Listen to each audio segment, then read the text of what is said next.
everybody. Peace and harmony with you here today. Much love going out to all the beautiful empowered harmonizers.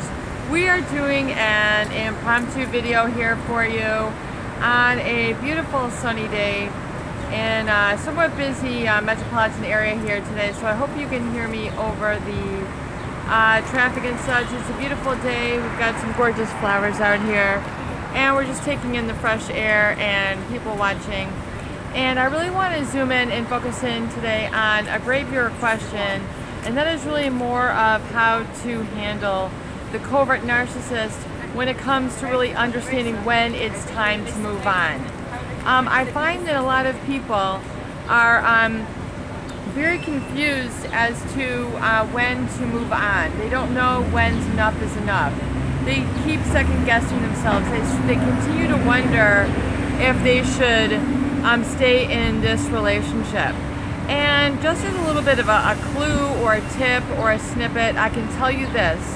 When you reach the point within yourself where your self-esteem, your self-valuation, your confidence, and you're feeling that you kind of know your heart and you're living in tune with your heart. In other words, you're following that which guides you, that which you know to be your truth. In other words, you're no longer living a lie, you're no longer unhappy, you're no longer living under the control of another individual such as a covert narcissist. When you've done that work, when you've come to that place, what is going on inside will not match what is going on the outside. In other words, you will find yourself intolerant of that relationship. You'll find yourself not being able to really digest it anymore. Digest it meaning it just doesn't sit well with you. You're not hitting on all cylinders. You can't be expressive. That is the one key indicator that you know when you've done enough work internally, is when you find that you're elevated. You are really sort of at a point where you can see clearly now. You can see the forest for the trees. You can see, all the struggle that you've been through, and you don't want to return. And the internal work that you've done, it does not match what this person is telling you or feeding you. The lies, especially the control. When we talk about really what are, the most de-energizing aspects of a narcissist or a covert narcissist relationship, and that oftentimes, and I'm sorry we have a lot of traffic going on. I hope you guys can hear me, but I just want to do an impromptu video out and about here today because the mood really hit me. I think this is important, is to understand that one of the key elements or key aspects of covert narcissist relationship is that quiet rage or that control. And that control meaning someone kind of always telling you what to do. There's a silent oppression.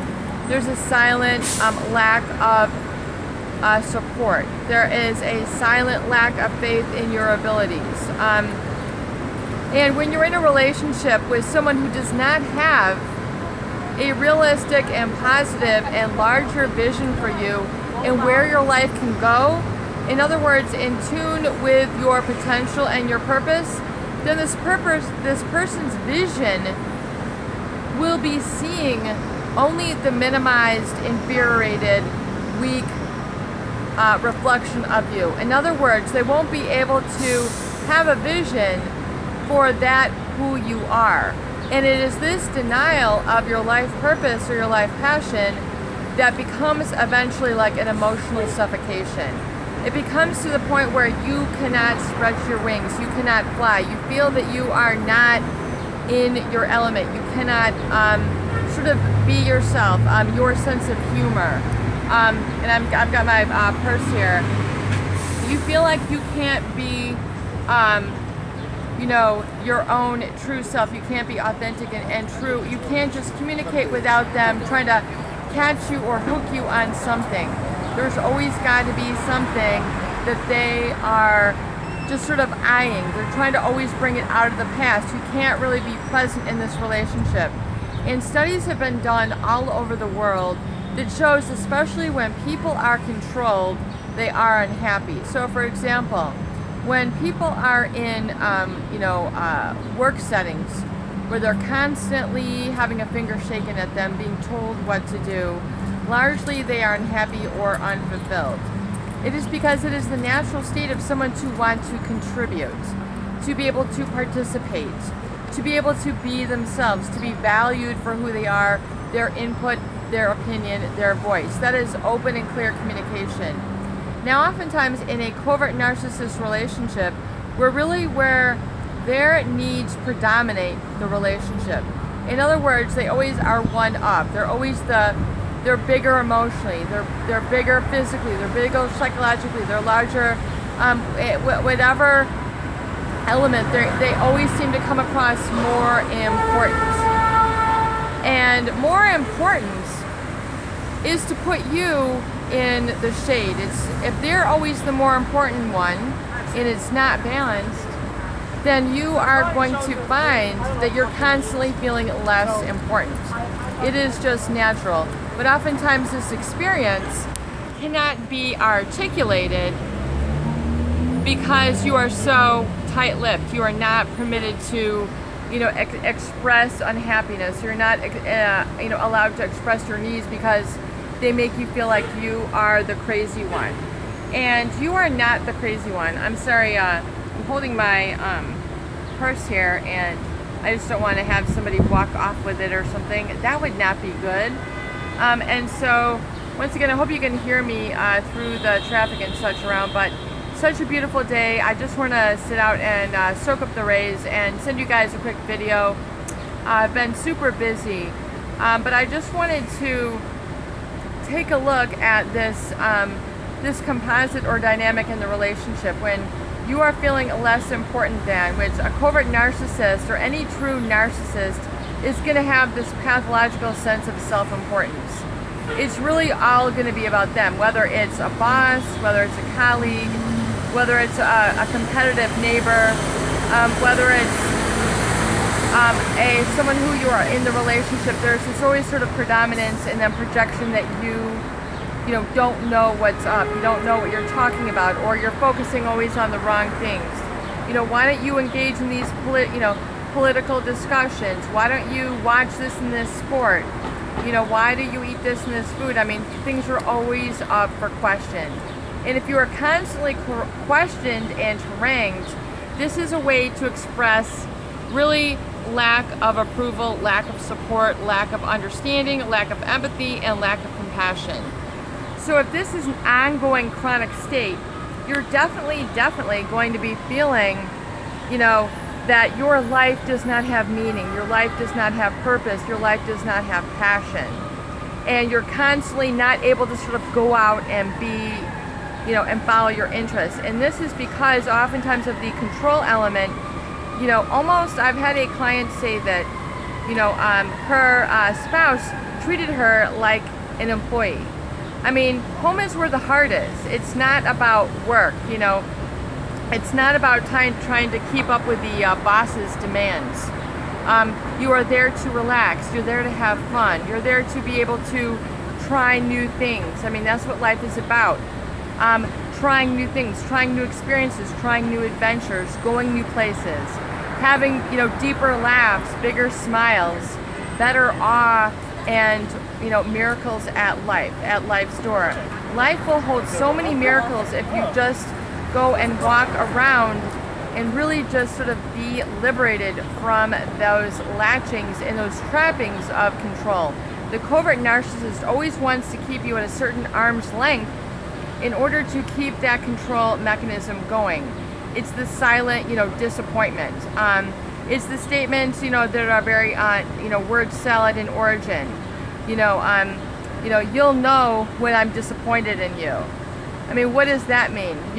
These vague, nebulous statements that make it very difficult for you to know where you stand. So you're always second-guessing yourself. You don't know where you stand. So this can be a very, very uncomfortable relationship dynamic when you're in a relationship with a covert narcissist. So really, then you can really gauge when is it time to let go. The time to let go is when you realize the passion, the energy, the desire, the wants, the needs that you have are no longer satisfied with what is in your environment or what is outside of you. And if you can unequivocally say that in the privacy of this video, that yes, peace and harmony, knowing what's in my heart, knowing what's in my mind, knowing what I've experienced, knowing what I've heard, knowing what I've felt, knowing how I've been treated, I unequivocally believe that this has created an environment that does not match what's inside of me. It does not match, you know, who I am as a person. It doesn't match my potential for happiness. It doesn't, you know, it is too controlling. They're not seeing the real me. And that is a very, very real experience that you have to move beyond. And yes, moving beyond does take a bit of courage.